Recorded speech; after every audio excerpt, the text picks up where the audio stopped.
Čau,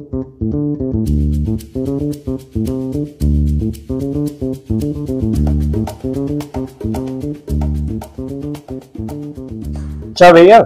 Čau, Raimond, tu māki griezt? Es jau biju vakar. Ok. Vai drīkst tev uzdot fiksos jautājumus? Protams, ka drīkst.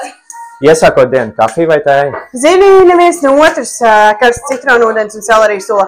Kas tev uzlādē? Ārzem ceļojumi. Mīļākā vieta tavs novadā? Man ļoti patīk mūsu piekrasti. Mans mīļākās brīvdienas ir viens no mīļākajām Mērsagā saules kempingā.